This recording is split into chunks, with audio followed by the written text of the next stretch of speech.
नमस्कार शेतकरी मित्रांनो, मी दीपक जाधव, नाशिक, महाराष्ट्र राज्य हवामान साक्षरता अभियानामध्ये सर्वांचे स्वागत।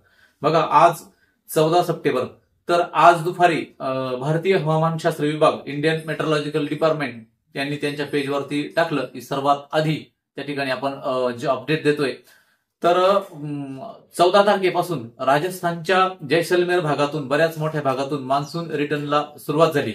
तर आपण याही आधी सांगितलं होतं की विदेशी जे मॉडेल आहे त्या मॉडेलच्या फॉरकास्टिंग नुसार साधारणपणे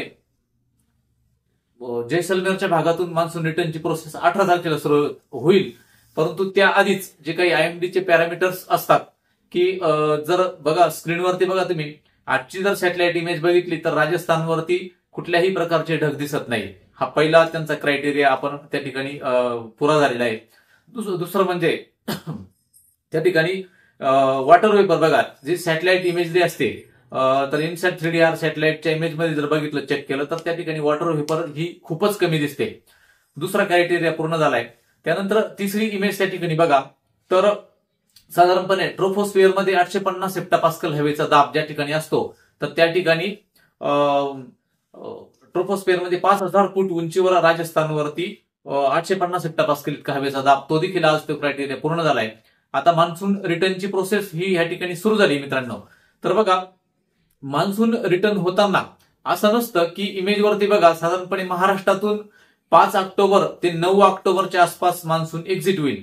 आणि मी जो अंदाज देतोय की साधारणपणे शेतकऱ्यांना सांगितलंय की जर द्राक्षाची कटिंग असेल तर 15 ते 17 ऑक्टोबरच्या पुढे फ्लावरिंग येऊ द्या। त्याचं कारणच हे होतं की मान्सून रिटर्नची प्रोसेस ही 10 ऑक्टोबर पर्यंत चालणार, कदाचित त्याच्यात डिले होऊ शकतं। असं नसतं की मान्सून रिटर्नची प्रोसेस आयएमडीने आज पेजवरती टाकलं की 14 साधारणपणे सप्टेंबरला सुरू झाली आजपासून, परंतु ती लगेचच 3 दिवसातून महाराष्ट्रातून जात नाही। तर त्या ज्या रेषा दाखवल्या स्क्रीनवर बघा, तर ते 5 ते 9 सप्टेंबरच्या आसपास ती महाराष्ट्रातून तो पाऊस निघून जाणार। तर त्या काळामध्ये 2 लो प्रेशर एरिया त्या ठिकाणी बनणार आणि ते वळीव पाऊस साधारणपणे बघा, उद्यापासूनच कदाचित तापमान वाढण्यास सुरुवात होईल। हा लो प्रेशर एरिया गेल्यानंतर 2 दिवसांनी ते तापमानामध्ये वाढ होईल, कारण रिटर्न मान्सूनची प्रोसेस सुरू झाली की तापमानामध्ये मोठ्या प्रमाणात त्या ठिकाणी वाढ होत असते। आता वाढ होईल तर बघा, कमी दाबाच्या क्षेत्रामुळे जर बघितलं तर अहिल्यानगरच्या भागामध्ये बघा, स्क्रीनवर बघा तुम्ही, काल जबरदस्त पाऊस त्या ठिकाणी झाला, मराठवाड्याच्या भागात देखील झाला।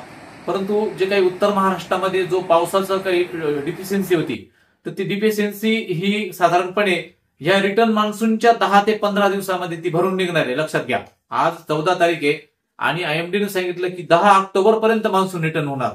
म्हणजे आज जरी घाबरण्याचं काही कारण नाही। आज आयएमडीने जरी सांगितलं की 14 ऑक्टोबरला मान्सून रिटर्न होणार, 14 सप्टेंबर पासून आजपासून सुरू झाला, परंतु तो 10 ऑक्टोबर पर्यंत ती प्रोसेस चालणार।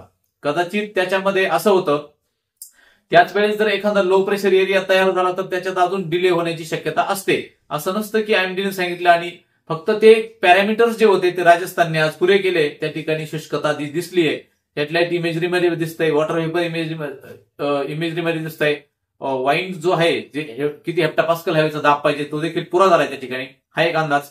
बघा आता मित्रांनो, की कमी दाबाचे क्षेत्र हे पुढे सरकतंय आणि हे पुढे सरकल्यामुळे साधारणपणे त्याच्या प्रभावामुळे मराठवाड्यात जबरदस्त पाऊस झाला। अहिल्यानगरच्या भागामध्ये बघा, स्क्रीनवर बघा, काल कशी पूरसदृश्य परिस्थिती होती। जालना वगैरे भागात देखील बऱ्याच भागात चांगला पाऊस झाला। नाशिक जिल्ह्यामध्ये हा 3 दिवसापासून पाऊस चालू आहे, पण हा तुरळक पाऊस पडतोय। आज दुपारी साधारणपणे 1 वाजेच्या दरम्यान चांदवड तालुक्याच्या मध्य भागातून पाऊस सुरू झाला, तर तो पाऊस हा पश्चिमेकडे आला। मला जे व्हिडिओ आले, कळवण तालुक्यातले काही व्हिडिओ आले, सगळीकडे झालेला नाही हा पाऊस, लक्षात घ्या। तर तो पाऊस सातपूर नाशिक भागातील देखील व्हिडिओ आले। तर मित्रांनो, मी व्हिडिओ टाकल्यानंतर तो काही पूर्ण जिल्ह्यात पाऊस होत नाही। आता मान्सून हा पाऊस जबरदस्त पाऊस होत असतो। आता एकदा रिटर्न प्रोसेस सुरू झाली की त्याच्यामध्ये वाढ होईल आणि वाढ झाल्यानंतर मात्र हा पाऊस सगळ्यांना उत्कृष्ट, शेतीला उपयुक्त असा पाऊस त्या ठिकाणी पडणार आहे, हा अंदाज सगळ्यांनी लक्षात घ्या। आणि बघा, कदाचित काल देखील मी सांगितलं होतं, द्राक्ष बागायतदारांना सांगितलं की 15 ते 17च्या पुढे फ्लावरिंग येऊ द्या। याचं कारणच हे होतं की 10 ऑक्टोबरच्या आसपास मान्सून रिटर्नची प्रोसेस त्या ठिकाणी दिसते। आणि बघा, पुढच्या काळामध्ये साधारणपणे आता आजपासून तरी पाऊस सुरू झाला तर वेगवेगळ्या भागामध्ये तो रात्री देखील पाऊस पडणार आहे। त्याच्यामुळे हा पाऊस दीपक जाधवने सांगितला आणि आपल्याकडे आला नाही असं नसतं, की पाऊस हा वेगवेगळ्या भागात वेगवेगळा होत असतो. काही भागात पूर आले तर काही भागात तो कमी आहे. परंतु रिटर्न मान्सूनची प्रोसेस आजपासून सुरू होत असली तरी आपल्याकडे 10 ऑक्टोबर पर्यंत पाऊस आहे. घाबरू नका, सर्वांना पाऊस त्या ठिकाणी होणार आहे. हे अपडेट मी इंस्टाग्राम आणि फेसबुक आणि युट्यूब चॅनल करता हा व्हिडिओ त्या ठिकाणी बनवतोय आणि तो अपलोड करतोय. धन्यवाद.